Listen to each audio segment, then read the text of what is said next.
আসসালামু আলাইকুম সবাইকে। তোমরা সবাই কেমন আছো? হুম, ওয়ালাইকুম আসসালাম। আপু কেমন আছেন? আপু অনেক ভালো আছে আলহামদুলিল্লাহ। বেশ ভালো আছে।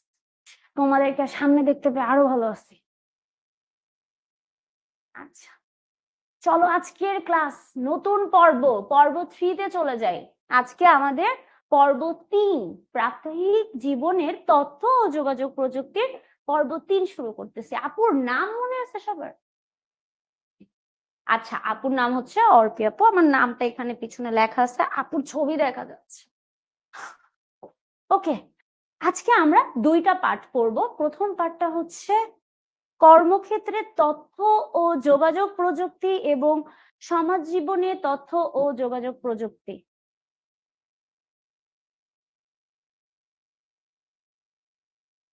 প্রথমত হচ্ছে রোবট। এখানে একটা রোবট হাই দিচ্ছে, তোমরা কি দেখতে পারতেছো? রোবটে বলতেছে হাই। রোবট কিন্তু নাচতেও পারে।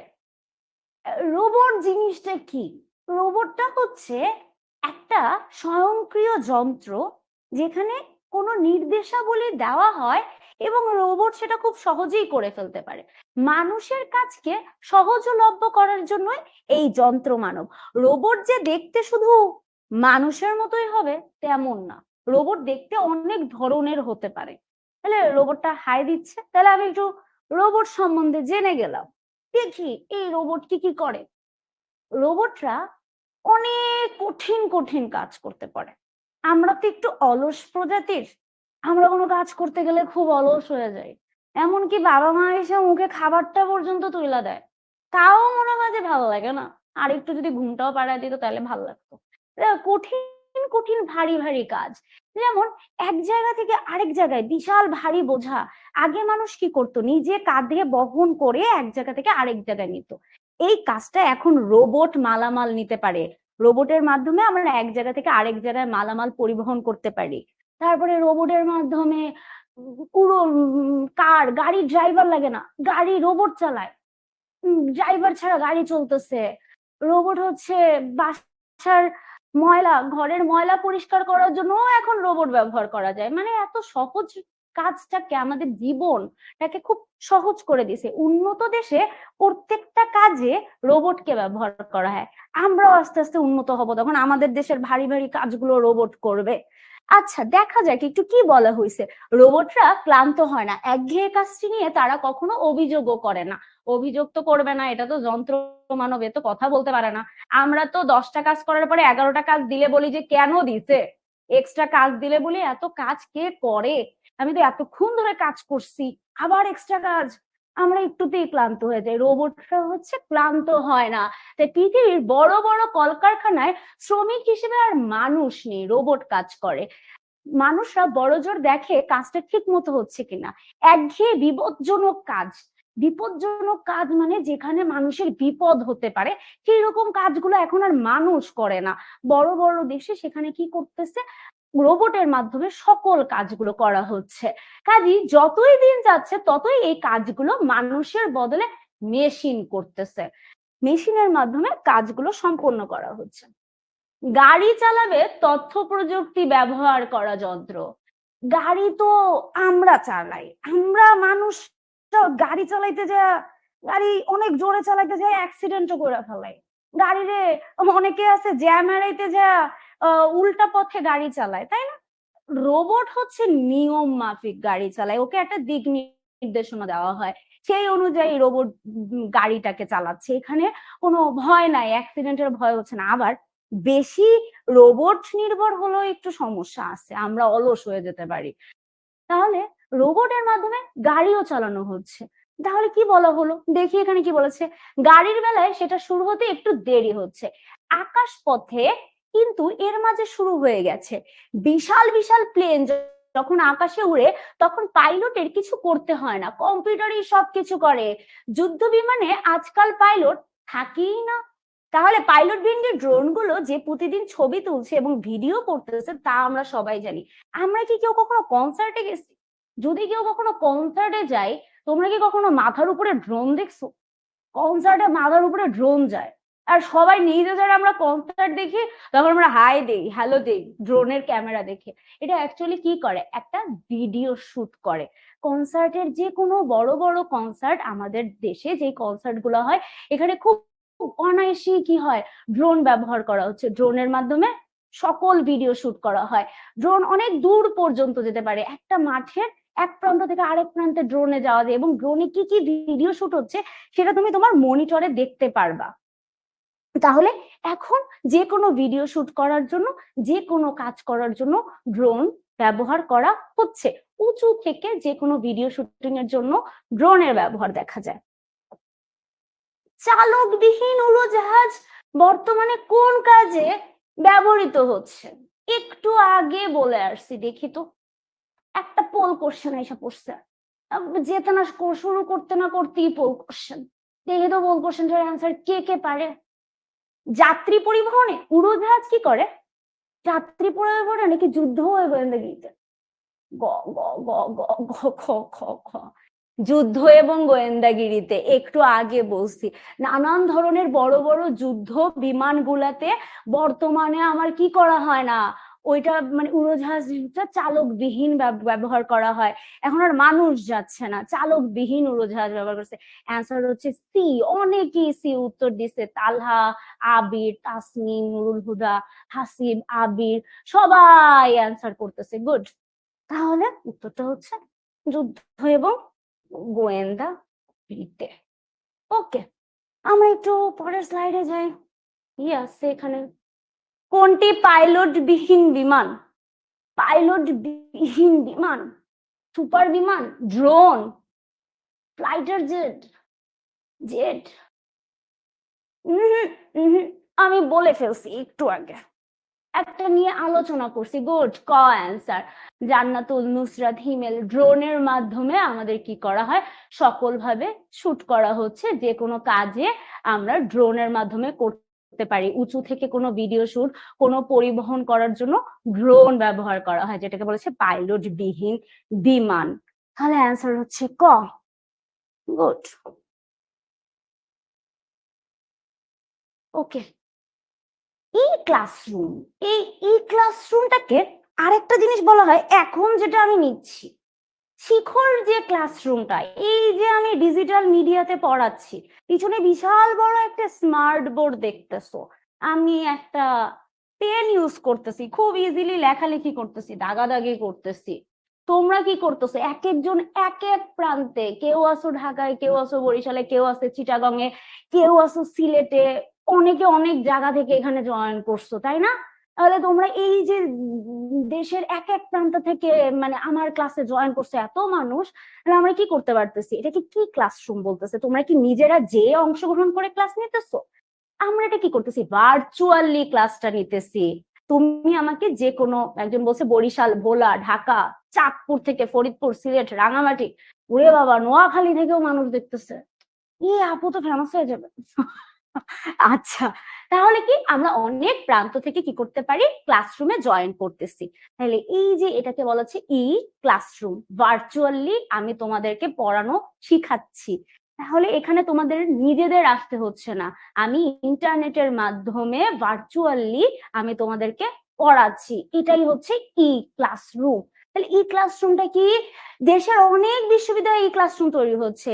একজন শিক্ষক তার ক্লাসরুমে পড়াবে, সারা দেশের অসংখ্য মানুষ তার কাছে পড়বে। এই যে আমার কাছে তোমরা অনেক জায়গা থেকে মানুষ আসছে, মুন্সিগঞ্জ, ব্রাহ্মণবাড়িয়া, সবাই সারা দেশের অনেক জায়গা থেকে সব মানুষগুলো এক জায়গায় আমার পড়াটা শুনতেছো। এটাই হচ্ছে ই ক্লাসরুমের সুবিধা, আমরা অনেক কষ্ট করে কোথাও যেয়ে পড়তে হচ্ছে না। পরেরটাতে যাই, অফিস ব্যবস্থাপনা। অনেক আগে মানে আমাদের বাপদাদার আমলে ই ফোল্ডার এগুলো কিছু ছিল না, তারা ফোল্ডার টোল্ডার বুঝতো না, ইলেকট্রনিক ফোল্ডার বা ই ফোল্ডার এইগুলো তারা জানতো না। ফোল্ডার কি জিনিস, তারা করতো কি, এত মোটা মোটা ফাইল, খাতার মধ্যে হিসাব করতো।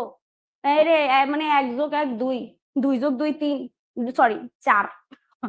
আচ্ছা, তাইলে কি হলো, এইটা তারা খাতায় করতো, যে কোনো হিসাব যে কোনো কিছু, আজকে কত ইনকাম হইলো, কত খরচ হইলো, এটা তারা কি করতো, খাতায় এসে প্রতিদিন হিসাব করতো। বা অফিসের গাদা গাদা ফাইল, এই ফাইলগুলো এক রুম থেকে আরেক রুম নিত। এখন আমরা কি করতে পারি, আমরা খুব সহজেই ফাইল শেয়ার করতে পারি, ফোল্ডার শেয়ার করে দিতে পারি। ইমেইলের মাধ্যমে আমি এখান থেকে এখন আরেক জায়গায় একটা ফোল্ডার শেয়ার করে দিতে পারি। আমি চাইলে যে কোনো ছবি শেয়ার করতে পারি, যে কোনো তথ্য খুব সহজেই এক জায়গায় আরেক জায়গায় নেওয়া যায়। এবং কি ফোল্ডার বলে কম্পিউটারের একটা ফোল্ডার, এই যে এখানে দেখাচ্ছে, দেখো নাম করে এখানে যাচ্ছে, তথ্য যাচ্ছে এবং ফোল্ডারে কি হচ্ছে, জিনিসটা লোড হচ্ছে বা সংরক্ষণ হচ্ছে। তাহলে এই ফোল্ডারটা বা ইলেকট্রনিক ফাইলটা মানে হচ্ছে এমন একটা জিনিস যেখানে হচ্ছে তথ্য এবং নানান ধরনের খবরাখবর অফিস রিলেটেড এগুলোকে সংরক্ষণ করা হয়। তাহলে আমরা কি ই ফাইলটা বুঝছি? ই ফাইলটা কি দেখি একটু বলি। তথ্য ও যোগাযোগ প্রযুক্তি ছাড়া কল্পনাই করা যেত না। এখন কি হইলো, আগে অফিসে বড় বড় ফাইল, এই বিশাল বিশাল ফাইল এক জায়গা থেকে আরেক জায়গায় নেওয়া হইতো। তাহলে এখন এক রুম থেকে অন্য ব্যবস্থাপনায় তথ্য প্রযুক্তি ছাড়া রুমে যেতে দিন পার হয়ে যায় যেত। কিন্তু নতুন ইলেকট্রনিক ফাইল চোখের পলকে এক অফিস থেকে অন্য অফিসে। আমি এখন শিখর একটা অফিসে আছি, আমি এখান থেকে শিখর আরেকটা ব্রাঞ্চে খুব সহজে এই ফাইলটা পাঠিয়ে দিতে পারবো। আমার যা ফাইল লাগবে আমি এখান থেকে বলবো যে আমার এই ফাইলটা লাগবে মিলে, সেখান থেকে কি করবে, ফাইলটাকে খুব সহজেই পাঠাতে হবে।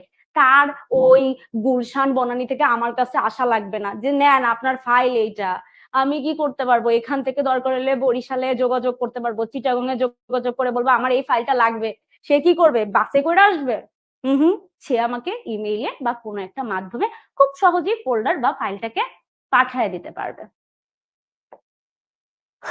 অফিস ব্যবস্থাপনার জন্য কোনটি খুব গুরুত্বপূর্ণ? ড্রোন। ড্রোন তো ভিডিও শুট করে, বা যে কোনো শুটের জন্য, বা বিমান, পাইলট বিহীন বিমান বলা হয়। রোবট।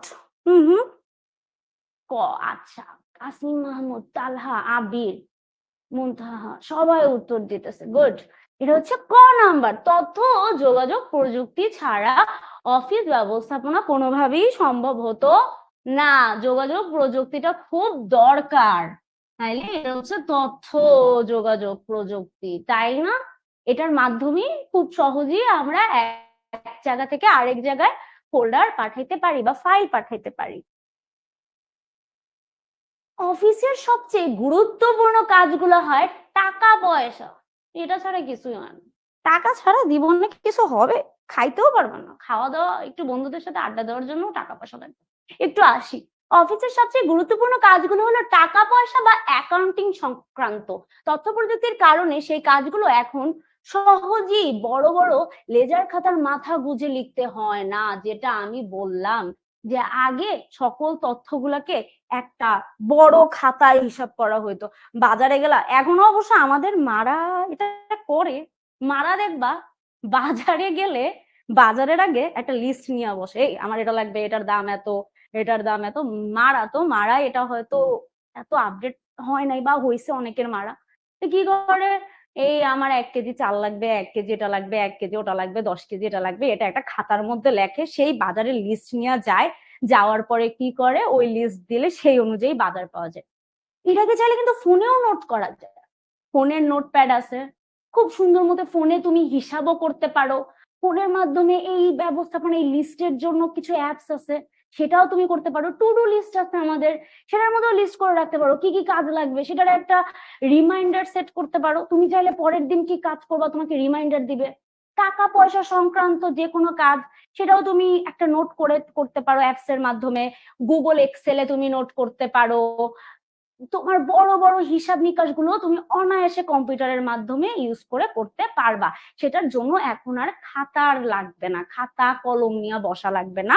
আমরা এখন আধুনিক যুগে চলে গেছি, ডিজিটাল যুগে এসে পড়ছি। আমরা এখন কম্পিউটার চালাইতে জানি, কম্পিউটারের মাধ্যমে সকল হিসাব নিকাশ তথ্য সংরক্ষণ করা যায়। তাহলে কি হলো, সবচেয়ে গুরুত্বপূর্ণ কাজগুলো হয় টাকা পয়সা বা অ্যাকাউন্টিং। ওই টাকা পয়সার হিসাবটাকে অ্যাকাউন্টিং বলতেছে। তথ্য ও প্রযুক্তির কারণে সেই কাজগুলো এখন সহজ হয়েছে। বড় বড় লেজার খাতা, এই বিশাল খাতাগুলোকে বলা হচ্ছে মাথা গুঁজে লিখতে হয় না, কম্পিউটার মুহূর্তের মধ্যে সব হিসাব নিকাশ করে দেয়।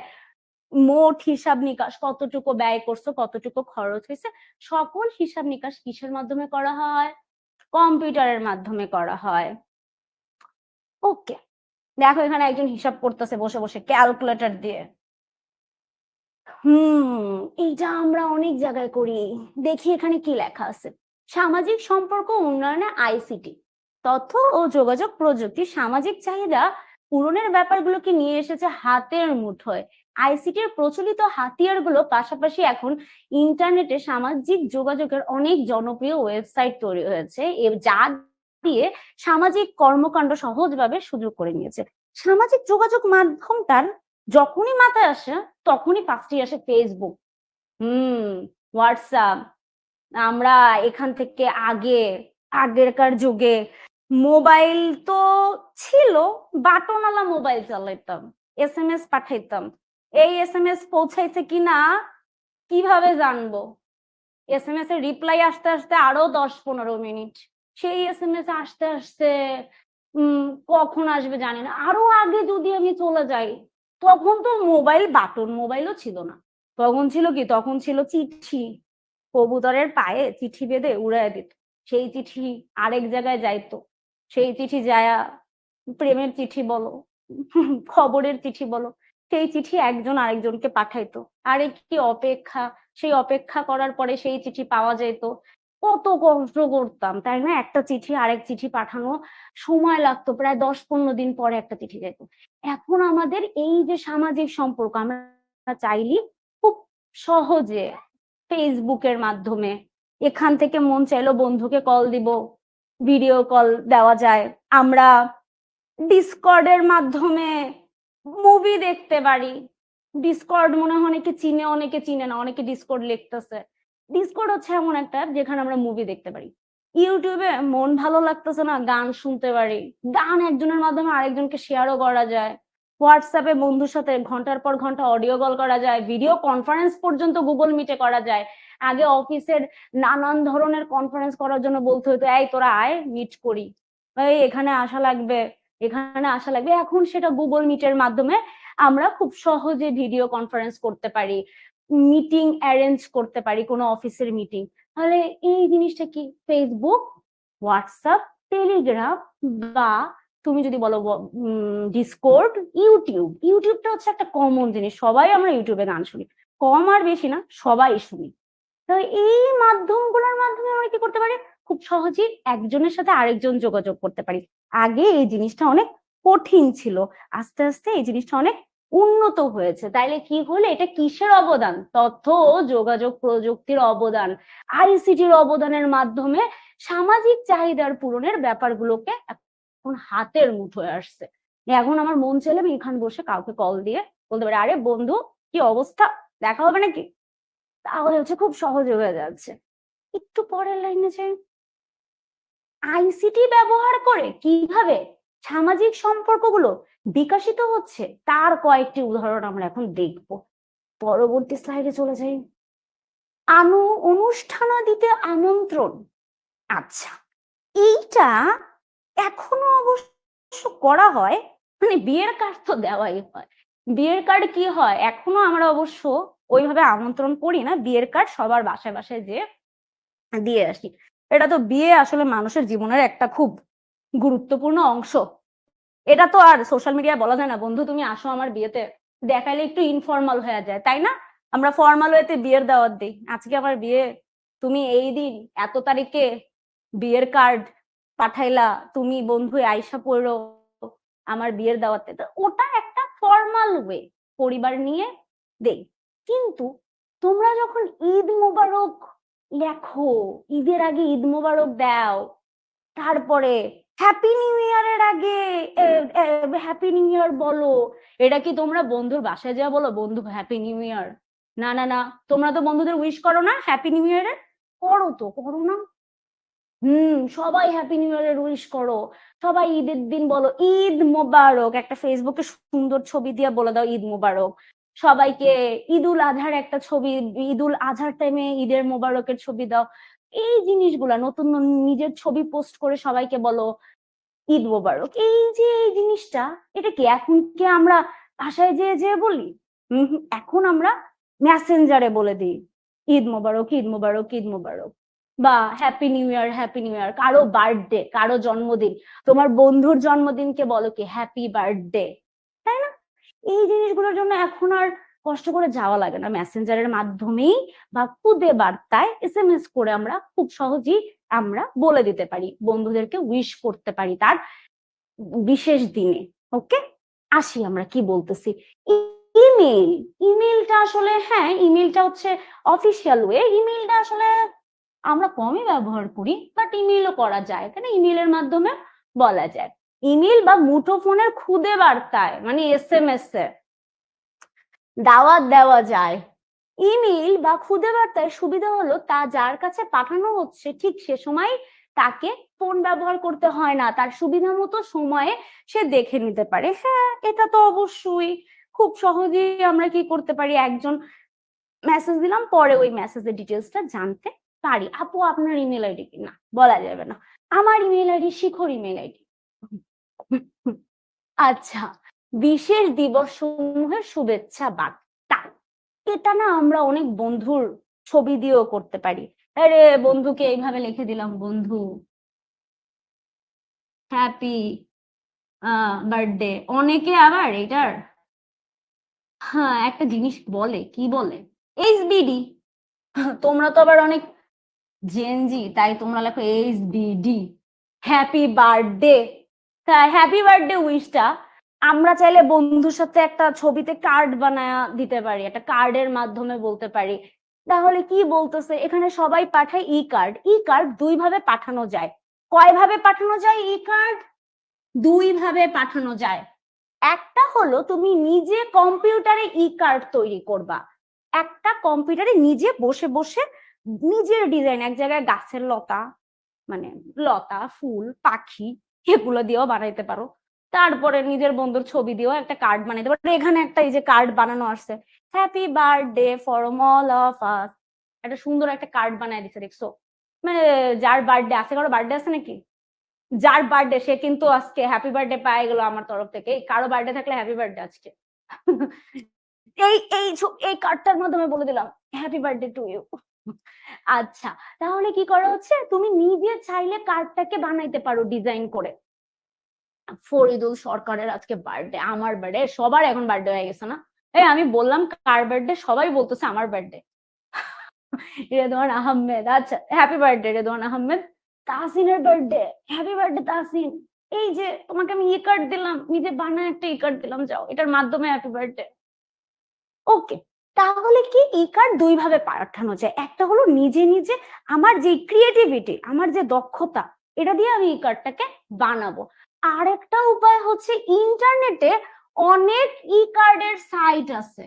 ই কার্ডের সাইটটা কি, তুমি ইন্টারনেটে লিখে সার্চ দাও ফ্রি ই কার্ড সাইট, গুগলে যে সার্চ দাও, ওদেরকে বলো তুমি কাকে উইশ করতে চাও, একটা নাম বলে দিই, ক্যানভা। ক্যানভা হচ্ছে এমন একটা ওয়েবসাইট যেই ওয়েবসাইটের মাধ্যমে সবকিছু ডিজাইন করা যায়, তোমার নিজের যা যা প্রয়োজন ছবি থেকে সবকিছু এডিট করা যায়, কার্ড বানানো যায়। তাহলে ক্যানভার মাধ্যমে তুমি একটা ই কার্ড অটোমেটিক্যালি বানায় দিবে ওয়েবসাইটের মাধ্যমে, তোমার আর ক্রিয়েটিভিটি ইউজ করা লাগতেছে না, একা একাই বানাচ্ছে। দুইটা উপায়, একটা নিজে বানাবো, আরেকটা উপায় আমাকে বানায় দিবে যে কোনো ই কার্ডের সাইট। তাহলে ই কার্ড কয়টা উপায়ে বানানো যায়? দুইটা উপায়ে বানানো যায়। মাথায় রাখতে হবে, সামনে একটা কোশ্চেন আসতেছে। তোমার পছন্দের ই কার্ডটি প্রিয়জনের কাছে পাঠিয়ে দিতে পারো, এর জন্য সাধারণত কোনো টাকা পয়সা খরচ হয় না। কার্ড যখন বানাইতে যাবা তখন না টাকা পয়সার খরচ হয়। আগে আমি আমার ছোটবেলায়, বুঝছো, তোমরা তো এখন অনেক ডিজিটাল, আমাদের ছোটবেলায় ঈদ কার্ড পাওয়া যেত। ঈদ কার্ড মানে বুঝো, ঈদ কার্ড আগে কেউ কিনছো এখানে? ঈদ কার্ড কি কেউ কিনছো? ঈদ কার্ড কি চিনো? ঈদ কার্ড তো আমরা সবাই দেখছি, নানান ধরনের গলিতের মোড়ে মোড়ে মোড়ে মোড়ে ঈদ কার্ড বিক্রি করতো। ঈদের কার্ড, কার্ডের মধ্যে ওই যে ডিজাইন করা ঈদ মোবারক লেখা থাকতো। ছোটবেলায় আমরা দেখছি, তোমরা তো এখন ঈদ কার্ড এত ইউজ করো না। আমরা ওই ঈদ কার্ডে 4টা 5টা ঈদ কার্ড কিনতাম, বন্ধুদেরকে ঈদ কার্ডের মধ্যে লিখতাম ঈদ মোবারক বন্ধু, তোমাকে ঈদের শুভেচ্ছা। আগে অনেক ঈদ কার্ড কেনা হতো, এখন আর গলিতে গলিতে মোড়ে মোড়ে আর ঈদ কার্ড পাওয়া যায় না, এখন আমরা অনেক ডিজিটাল, এখন আর ঈদ কার্ডটা কিনি না, আমরা এইভাবে ঈদ মোবারক বলে দিই, যেটাকে বলে ই কার্ড উপায়ে আমরা বলতেছি। ওকে, এইটাই আমি এতক্ষণ ধরে পড়াচ্ছি। বলো তো ই কার্ড কয় ভাবে করা যায়? কে কে বলতে পারবে এখানে ই কার্ড কয় ভাবে করা যায়? কমেন্ট করো, তাড়াতাড়ি কমেন্ট করো, ই কার্ড কয় ভাবে করা যায়?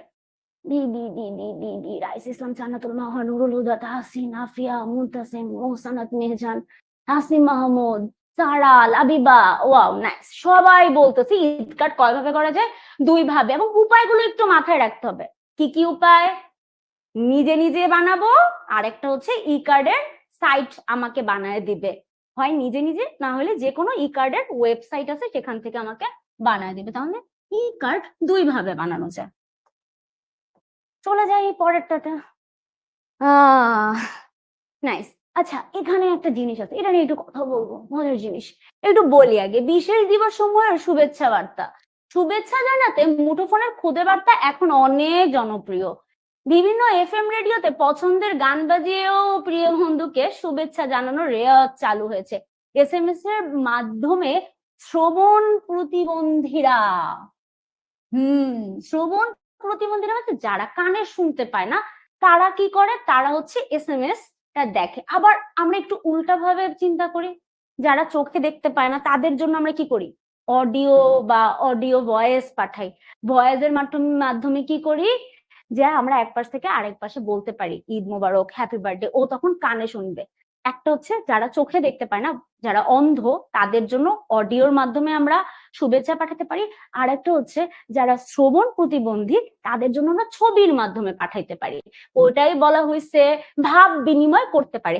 একইভাবে কথা বলার সফটওয়্যারের মাধ্যমে, এই যে আমি এটাই বললাম, যারা দৃষ্টি প্রতিবন্ধী মানে চোখে দেখতে পায় না, তারা কম্পিউটার বা মোবাইল ফোন ব্যবহার করতে পারে। এসবের মাধ্যমেও সামাজিক বন্ধনগুলো দৃঢ় হয়। তাহলে 2টা উপায়ে পাঠানো যায়, একটা হচ্ছে অডিওর উপায়, আর একটা হচ্ছে ছবির মাধ্যমে, যাতে সবাই বুঝতে পারে। এটা হচ্ছে খুব সহজ উপায়, আমরা এখন বিশেষ দিবস সমূহ মানে ঈদ, বার্থডে, জন্মদিন সবকিছুতে পাঠানো যাচ্ছে। এখন আসি স্মৃতি সংরক্ষণ ও বিনিময়। এটা আমরা সবাই করি। এই তোমরা সবাই ঘুরতে গেলে ছবি তুলো না? সবাই তো তুলো। ছবি কি দিয়ে তুলো? মোবাইল ফোন দিয়ে তুলো। সবাই আমরা ঘুরতে গেলে ছবি তুলি। ঘুরতে গেলে ছবিগুলোকে আমরা মোবাইল ফোনের মাধ্যমে, ছবিগুলোকে মেমোরিজ, আমরা একটা বড় দূরের জায়গায় গেলাম, কলকাতা ঘুরতে গেলাম, অবশ্য আমার অনেক কলকাতা ঘুরতে যাওয়ার ইচ্ছা, বুঝছো, যদি সুযোগ পাই ইন্ডিয়াতে ঘুরতে যাবো। ইন্ডিয়া হচ্ছে খুব সুন্দর জায়গা, যেখানে সবকিছু একসাথে পাওয়া যায় একই জায়গায়। তুমি বরফও দেখতে পারবা, আবার অন্য জায়গায় নর্মালও দেখতে পারতেছো, রোদও দেখতে পারতেছো। ইন্ডিয়ার মধ্যে সকল জায়গায় ঘুরতে যেতে পারি। আমি ঘুরতে গেলে কি করব, মোবাইলের মাধ্যমে ছবি তুলবো, মোবাইলের মাধ্যমে মেমোরিজ গুলাকে রেখে রাখবো। যে আমি যদি বুড়ো হয়ে যাই, বুড়ি তো হবই একটা না একটা সময়, তাহলে কি করব, মোবাইলে নিজের আগে পুরাতন মেমোরিজ গুলাকে ঘাটাবো, যে এই যে আমি এখানে ঘুরতে গেছিলাম। তাহলে এখানে কি বলা হচ্ছে, আমাদের মেমোরিজ গুলাকে আমরা রাখতেছি, এটা কি বলা হচ্ছে, স্মৃতি সংরক্ষণ। তাহলে কি হচ্ছে, বর্তমানে এখন মোবাইল ফোন সহজলভ্য হয়েছে, যেখানে ক্যামেরা, এমনকি ভিডিও ক্যামেরাও আছে। তার ফলে জীবনের যে কোনো মুহূর্ত আগামী দিনের জন্য সংরক্ষণ করে রাখা সম্ভব হচ্ছে। ইন্টারনেটে এখন বিভিন্ন সাইট আছে। আচ্ছা, মাঝে মাঝে যদি মনে করো মোবাইল ফোনটা চুরি হয়ে গেল, মোবাইল ফোনটা কি হয়ে গেছে, চুরি হয়ে গেছে, আরে এখন যে মোহাম্মদপুরে গেলেও চুরি হয়ে যেতে পারে। মোহাম্মদপুরকে চিনো নাকি? মোহাম্মদপুর হচ্ছে মারাত্মক জায়গা, গেলেই দেখবা তোমার মোবাইল ফোন কিছু একটা মিসিং হয়ে যেতে পারে, যাইতেই পারে, ধরে বলবে আরে মোবাইল ফোনটা দিয়ে দাও। আচ্ছা, তাহলে এই যে চুরি হয়ে গেলে আপু আমার এত এত ছবি কই যাবে, এত এত ভিডিও কোথায় যাবে, আমার এত এত ইম্পর্টেন্ট ফাইল এগুলো কই যাবে? এগুলো আমাদের কি করা উচিত, যখনই আমরা কোনো একটা অনুষ্ঠান থেকে বা প্রোগ্রাম থেকে কোনো জায়গা থেকে ঘুরে আসবো, আমরা গুগল ফটোস হচ্ছে ইমেইলের মাধ্যমে খুলতে হয়, সেখানে আমরা ছবিগুলোকে আপলোড দিয়ে রাখবো, আমাদের যে প্রয়োজনীয় ফাইল সেগুলোকে আপলোড দেওয়া যায়। গুগল ড্রাইভে সবকিছু সংরক্ষণ করা যায়। মোবাইল ফোন চলে গেলেও সমস্যা নাই, টাকাটা যাবে।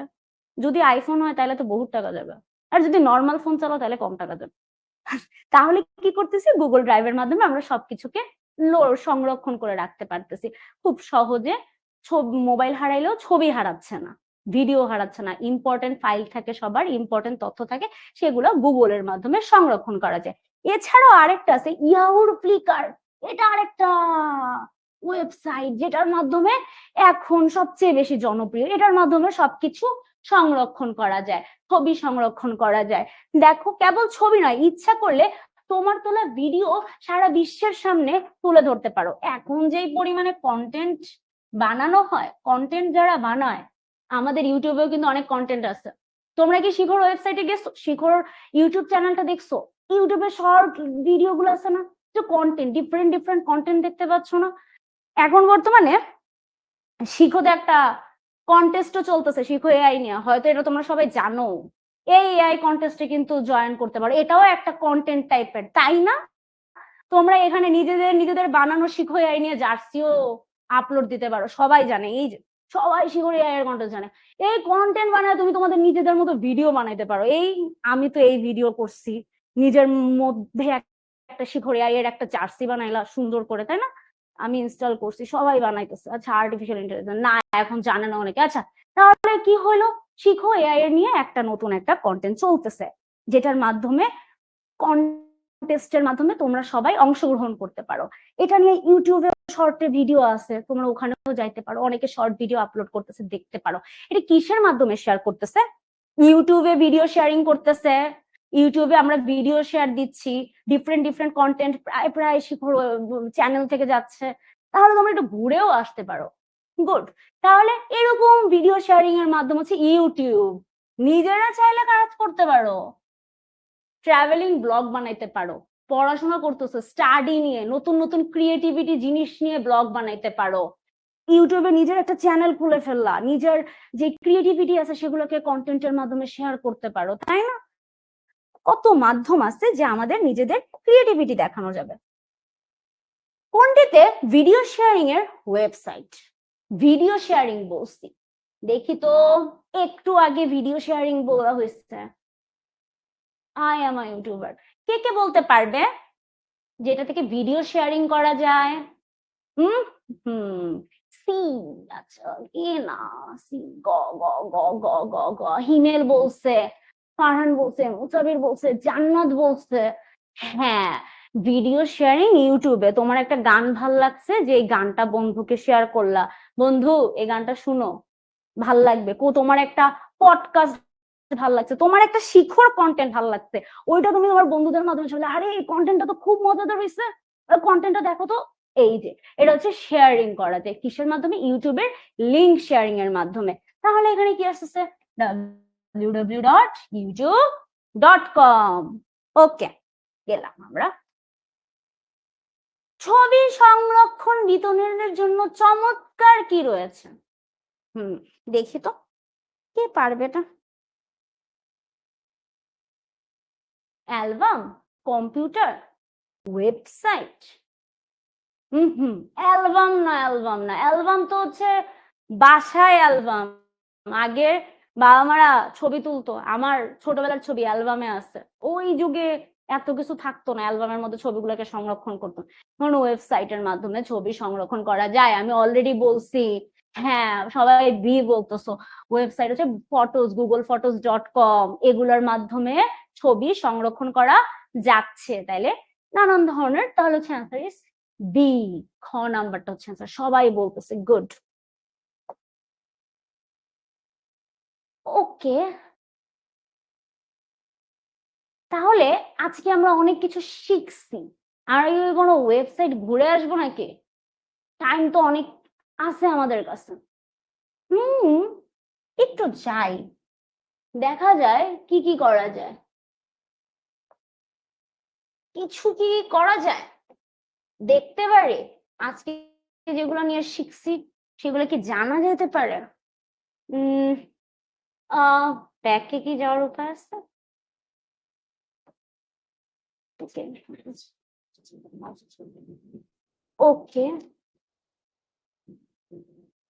ওকে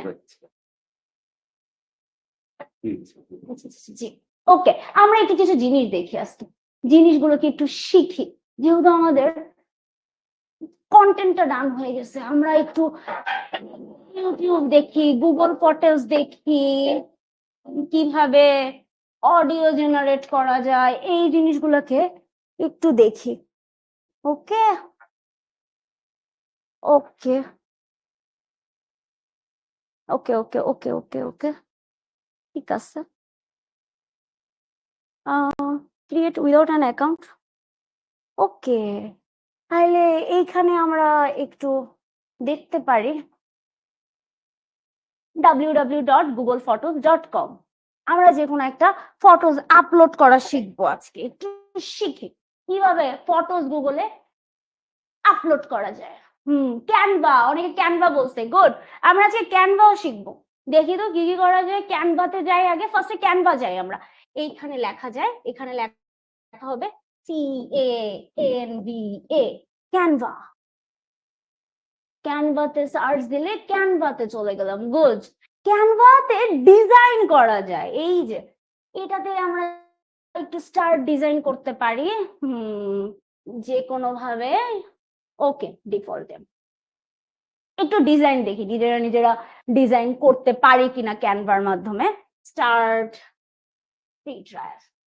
ওকে ওকে ওকে, তাহলে আমরা কি এখানে কোনো ধরনের ভিডিও বা ওয়েবসাইটের মাধ্যমে ডিজাইন করতে পারি? Create a design, yes. কি ডিজাইন করতে চাচ্ছ বলো তো? এই কি ডিজাইন করতে চাও? বলো বলো বলো বলো বলো। কার্ড, ও সরি, কার্ড, এই যে কার্ডের ল্যান্ডস্কেপ এসে পড়বে এখন। তাহলে আমরা একটু ডিজাইন শিখতেছি আজকে, একটু দেখি কিভাবে কি করা যায়। নাইস, এই যে আমাদের একটা টেমপ্লেট আসতেছে। ওয়াও, এখানে একটা টেমপ্লেট আসছে, এটা কি ইউজ করা যাবে?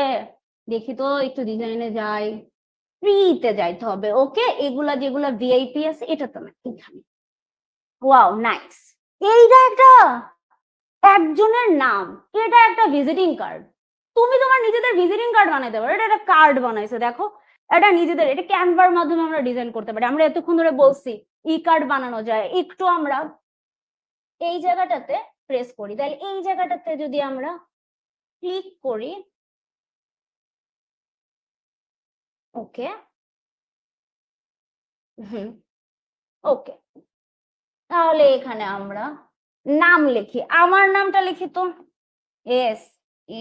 SUMIYA, সুমায়া। এখানে লিখতে পারি ALAM, আমি আমার নাম লেখা ফেলাইছি। এইখানে আমি আমার যে কোনো নাম্বারটা দিব না, নাম্বার দিতে পারতেছি খুব সহজে। আমরা কি করতে পারতেছি, এইখানে ইমেল অ্যাড্রেস, শিখর ইমেল অ্যাড্রেস দেওয়া যায়।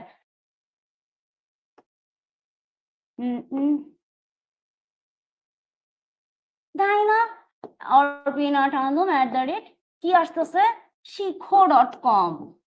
তাহলে আমি খুব সহজে কি করতে পারতেছি, ক্যানভার মাধ্যমে নিজের একটা কার্ড বানাইতে পারতেছি। ওকে, এখানে তুমি তোমার অ্যাড্রেস দিতে পারবা। এই যে এই জিনিসটা, এটা এত সহজ ছিল না আগে, তোমাদের নিজেদের কার্ডের দোকানে যে কার্ড বানাইতে হইতো। এখন এই জিনিসটা কি হয়ে গেছে, খুব ইজি ওয়েতে আইসা পড়ছে, যে এখানে অ্যাড্রেস দেওয়া যেতে পারে, এখানে ছবি, তুমি চাইলে তোমার ছবি আপলোড দিতে পারো।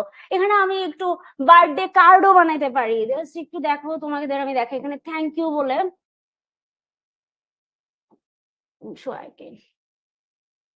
এই এখানে থ্যাংক ইউ বলে একটা কার্ড আছে। আজকে তোমাদেরকে থ্যাংক ইউ এটার মাধ্যমে দিব। এই যে থ্যাংক ইউ, কি সুন্দর করে একটা থ্যাংক ইউ কার্ড বানাইছে। তাই এইরকম নানান ধরনের কার্ডটা ক্যানভার মাধ্যমে করা যায়, তাই না? আরো একটা কি হচ্ছে, আমরা আরো একটা জিনিস শিখলাম, ম্যাম লোগো ডিজাইন করা যায়। আজকে আমরা একটু, আপু এটা কি ফ্রি? হ্যাঁ, গুড। এটা আসলে সবগুলো ফ্রি না, আমাদের কিছু কিছু ফ্রি, মানে সব ডিজাইন তুমি পাবা না, অ্যাক্সেস পারবা না। হ্যাঁ, এটা ফ্রি, নিজের মতো ডিজাইনও করা যেতে পারবে। তাহলে আজকে আমরা ক্যানভার মাধ্যমে ই কার্ড, ভিজিটিং কার্ড, যে কোনো লোগো ডিজাইন খুব ইজিলি করা যায়। ক্যানভা হচ্ছে এমন একটা ওয়েবসাইট যেটার মাধ্যমে আজকে যা যা আমরা শিখলাম সবকিছু বানানো যাবে।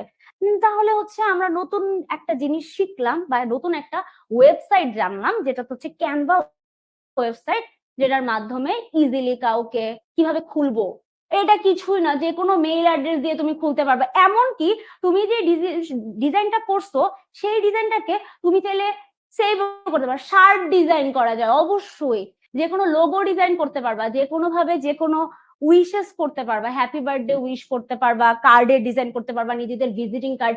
এমনকি তুমি যখন বড় হবা, চাকরির জন্য অ্যাপ্লাই করবা, তখন তোমাদের নিজেদের একটা সিভি বানাইতে হয়। এই সিভিটাও কিসের মাধ্যমে বানানো যাবে? ক্যানভার মাধ্যমে বানানো যাবে। আমি আমার নিজের সিভিও কিন্তু ক্যানভার মাধ্যমে বানাইছি, জানো? হ্যাঁ, আমার সিভি ক্যানভার মাধ্যমে বানানো। ক্যানভাতে সুন্দর সুন্দর সিভির ফরম্যাট থাকে, যেখানে তোমার নিজের একটা সিভি বানানো যাবে। লোগো ডিজাইন করেন, লোগো ডিজাইন করবো, আহা, লোগো আজকে না, লোগো আমরা অন্যদিন করবো। শিখর শার্টের ডিজাইন করবো, শিখর শার্টের ডিজাইন তোমরা করবা, শিখর শিখবো জিতবোতে আপলোড করবা নিজের জার্সি ডিজাইন। না না না, ক্যানভাতে না, নিজের মতো যেই ডিজাইন করো তোমাদের ডিজাইন হবে। প্লিজ আপু লোগো, না না না, লোগো ডিজাইন আজকে না, লোগো ডিজাইন তোমরা করবা, শিখর এআই এর টি শার্টের ডিজাইন। ওকে, ঠিক আছে, তাহলে আজকে আমরা অনেক কিছু জানলাম, এর মাঝখানে ক্যানভাটাও জানলাম, ক্যানভা দিয়ে অনেক কিছু করা যায়। আবার গুগল ফটোস থেকে ছবিও আপলোড। আচ্ছা, সিভি মানে কি?